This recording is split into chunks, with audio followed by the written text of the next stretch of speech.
23 ఏళ్ల తర్వాత ఒక అద్భుతం జరగబోతుంది. అది ఏంటంటే మకర సంక్రాంతి మరియు ఏకాదశి కలయిక. దీని విశేషం ఏంటో మీకు తెలుసా? సూర్యుడు, నారాయణుడు ఇద్దరూ కలిస్తే అఖండ ఐశ్వర్యం కలుగుతుందని నమ్ముతారు.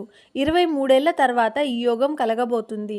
సాధారణంగా మకర సంక్రాంతి అంటే సూర్యుడికి సంబంధించిన పండుగ. కానీ ఈ 2026 సంక్రాంతికి శ్రీ మహావిష్ణువు కూడా తోడయ్యారు. ఈ అరుదైన కలయిక వెనుక ఉన్న పూర్తి అర్థం ఇదే. సూర్యుడు ఆత్మకారకుడు. ఏకాదశి తిథి మోక్షకారకం. ఆత్మ పరమాత్మలో లీనమయ్యే అద్భుతమైన సమయం ఇది.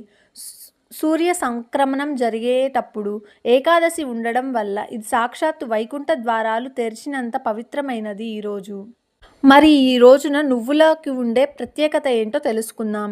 సంక్రాంతికి మనం నువ్వులు దానం చేస్తాం. సరిగ్గా అదే రోజు వచ్చిన షట్టల ఏకాదశి నియమం కూడా నువ్వులను దానం చేయడమే. అంటే ఈరోజు మీరు ఒక గుప్పెడు నువ్వులు దానం చేసినా అది మీరు పర్వతమంత బంగారాన్ని దానం చేసిన పుణ్యంతో సమానం అని పురాణాలు చెప్తున్నాయి.